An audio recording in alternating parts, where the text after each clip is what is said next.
ಚಿಕ್ಕಬಳ್ಳಾಪುರದ ಕನ್ನಡ ಭವನದಲ್ಲಿ ನಡೆದ ಪತ್ರಕರ್ತರ ಮಕ್ಕಳ ರಾಜ್ಯ ಮಟ್ಟದ ಪ್ರತಿಭಾ ಪುರಸ್ಕಾರ ಕಾರ್ಯಕ್ರಮದಲ್ಲಿ ನಾರುಬೇರು ಕಲಾವಿದ ಟಿಎನ್ ನಾಗರಾಜ್ ಅವರ ಅಪರೂಪದ ಕಲಾಕೃತಿಗಳು ಹಾಗೂ ಐತಿಹಾಸಿಕ ವಸ್ತುಗಳ ವಸ್ತು ಪ್ರದರ್ಶನ ಎಲ್ಲರ ಗಮನ ಸೆಳೆಯಿತು.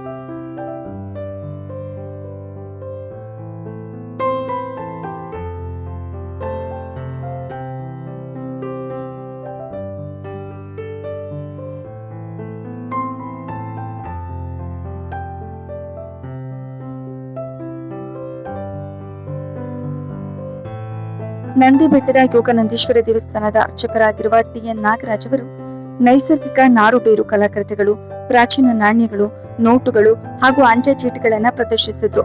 ಮಾಜಿ ಸಚಿವ ಡಾಕ್ಟರ್ ಎಂಸಿ ಸುಧಾಕರ್, ಜಿಲ್ಲಾಧಿಕಾರಿ ಜಿ ಪ್ರಭು ಹಾಗೂ ಎಸ್ಪಿ ಕುಶಲ್ ಚೌಕ್ಸೆ ಪ್ರದರ್ಶನ ಉದ್ಘಾಟಿಸಿದ್ರು.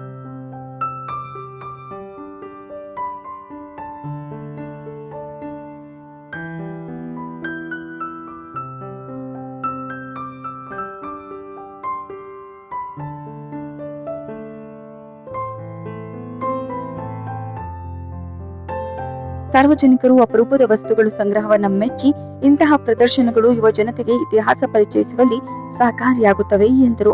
71 ವರ್ಷದ ನಾಗರಾಜ್ ಅವರು ಇದುವರೆಗೂ 4,000ಕ್ಕೂ ಹೆಚ್ಚು ನಾರುಬೇರು ಕಲಾಕೃತಿಗಳನ್ನು ನಿರ್ಮಿಸಿದ್ದು 300ಕ್ಕೂ ಹೆಚ್ಚು ಪ್ರಶಸ್ತಿಗಳನ್ನು ಪಡೆದಿದ್ದಾರೆ.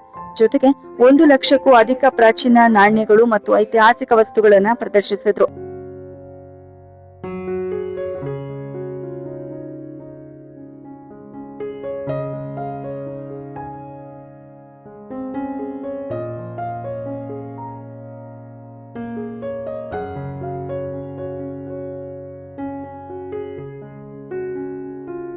ಕಲೆ ಮತ್ತು ಇತಿಹಾಸವನ್ನ ಒಂದೇ ವೇದಿಕೆಯಲ್ಲಿ ಪರಿಚಯಿಸಿದ ಟಿಎನ್ ನಾಗರಾಜ್ ಅವರ ಪ್ರದರ್ಶನ ಕಾರ್ಯಕ್ರಮದ ಪ್ರಮುಖ ಆಕರ್ಷಣೆಯಾಗಿ ಮೂಡಿಬಂದಿತು.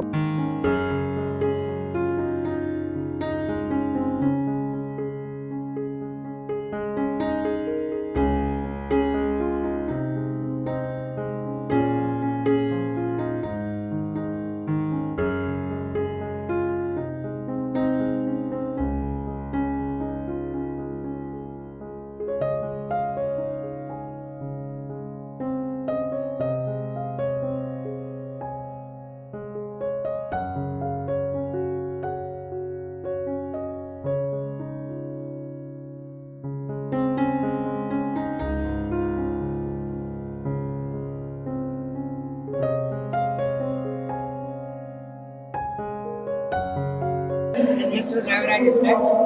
ನಂದಿಗುಡದ ಶ್ರೀ ಯೋಗೇಶ್ವರ ದೇವಸ್ಥಾನದ ಅರ್ಚಕರು ಮತ್ತು ಹಾಗೂ ನೈಸರ್ಗಿಕ ನಾರುಬೇರು ಕಲಾವಿದ ಮತ್ತು ಅಂಚೆ ಚೀಟಿ, ನಾಣ್ಯಗಳು ಮತ್ತು ನೋಟುಗಳ ಸಂಗ್ರಹಕಾರ ಮತ್ತು ಎಲ್ಲ ಹಳೆಯ ಕಾಲದ ವಸ್ತುಗಳನ್ನು ಸಂಗ್ರಹ ಮಾಡಿದ್ದೇನೆ. ಸುಮಾರು 1 ಲಕ್ಷದವರೆಗೂ ಕಾಯಿನ್ಸು, ನೋಟ್ಸ್ ಎಲ್ಲ ಇದೆ ನನ್ನ ಹತ್ರ. ಈ ಥರ ಬೇರೆ ಇದು ಮತ್ತು ನೈಸರ್ಗಿಕ ನಾರುಬೇರು ಕಲಾವಿದ ಯಾಕೆ ಕರೀತಾರೆ ಅಂತಂದರೆ ಎಲ್ಲ ಪೇಪರ್ಗಳು ಟೈಟಲ್ ಕೊಟ್ಟಿರೋದು. ಈ ನಾನು ಮರದ ಗಿಡದ ಬೇರುಗಳಿಂದ ಕಾಡಿಂದ ತೊಗೊಂಡು ಬಂದು ಡೆಡ್ ರೂಟ್ಸನ್ನು ತೊಗೊಂಡು ಬಂದು ನಾನು ಅದನ್ನು 48 ದಿನಗಳ ವಾಟರ್ ಸೀಸನ್ ಮಾಡಿ ಅದನ್ನು ಸಿಪ್ಪೆ ಸುರಿದು ಮಾಡಿ ಆಮೇಲೆ ಗಾಜು ಮತ್ತು ಫೈಲ್ಸು ಎವ್ರಿ ಪೇಪರಿಂದ ಎಲ್ಲ ಫಿನಿಶ್ ಮಾಡಿ ನಂತರ ನಾನು ಪಾಲಿಷ್ ಮಾಡಿ ಸ್ಟ್ಯಾಂಡರ್ಡ್ ಪಾಲಿಷ್ ಮಾಡಿ ಇದು ಸುಮಾರು 4,000 ಕಲಾಕೃತಿಗಳು ಮಾಡಿದ್ದೀನಿ. ಸುಮಾರು ನನಗೆ 393 ಪ್ರಶಸ್ತಿಗಳು ಬಂದಿವೆ. ಒಂದು 12 ನ್ಯಾಷನಲ್ ಅವಾರ್ಡ್ಸ್ ಬಂದಿದೆ. ಒಂದು 49 ಸ್ಟೇಟ್ ಅವಾರ್ಡ್ ಬಂದಿದೆ. ಈಗ ಇದು ಸಿಕ್ಕಿರೋದು ಇದು 94ನೇ ಎಕ್ಸಿಬಿಷನ್ ಇದು ಮಾಡ್ತಿರೋದು. ನಾನು 93 ಎಕ್ಸಿಬಿಷನ್ನು ನಾನು ಮಾಡಿದ್ದೀನಿ. ಇದ್ರ ಜೊತೆಗೆ ಹಳೆಯ ಕಾಲದ ಕ್ಯಾಮ್ರಾಗಳು, ಹಳೆಯ ಕಾಲದ ಗಡಿಯಾರಗಳು, ಹಾಗೆ ಹಳೆಯ ಕಾಲದ ಪಾತ್ರೆ ಸಾಮಾನುಗಳು ಸುಮಾರು ಸಾಕಷ್ಟು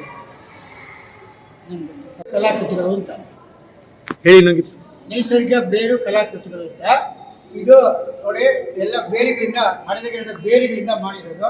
ಇದು ಮನುಷ್ಯನ ಆಕಾರ ಇದೆ. ಇದು ಜೀಸಸ್ ಶಿಲ್ಪೆಗಳಿದೆ. ಇದು ಅಷ್ಟೇ ಜೀಸಸ್ ಶಿಲ್ಪೆಗಳಿದೆ. ಎಲ್ಲ ಮನುಷ್ಯನ ಹಾಕಿದ್ರೆ ಎಲ್ಲ ಪಕ್ಷಿಗಳು ಹಾಕಿದ್ರೆ ಮನುಷ್ಯನ ಹಾಕಿದ್ರೆ ಇದು ನಾನು ಮಾಡಿಸ್ತು. ನಾನು ಕಾಡಲ್ಲಿ ಹೋದಾಗ ಇದೊಂದು ಬೇರು ಸಿಕ್ಕಿದಂತೆ ಇದನ್ನು ನಾನು ಮಾಡಿದ್ದೀನಿ. ಫಸ್ಟ್ ಇದನ್ನ ಮನೆಗೆ ತಂದಿದ್ದಾಗ, ದೇವಸ್ಥಾನ ತಂದಿದ್ದಾಗ ಎಲ್ಲರೂ ಇದನ್ನ ಏನಿದೆ ಅಂತ ಕೇಳಿದ್ರು. ಇದು ನಾನು ಆಗಿನ ಕಾಲಕ್ಕೆ ಡಿಸ್ಕೋ ಡ್ಯಾನ್ಸ್ ಅಂತ ಇದು ಕೊಟ್ಟೆ. ಅವಾಗೆಲ್ಲ ಯಾವಾಗ ಇದು ನನಗೆ ಪ್ರಶಂಸನೆ ಮಾಡಿದ್ರು. ಅವಾಗಿಂದ ಇದನ್ನೆಲ್ಲ ಗಮನಿಸಿ ನಾನು 10 ವರ್ಷದ ಹುಡುಗರಿಂದ ಇದು ಮಾಡ್ತಾ ಇದ್ದೀನಿ.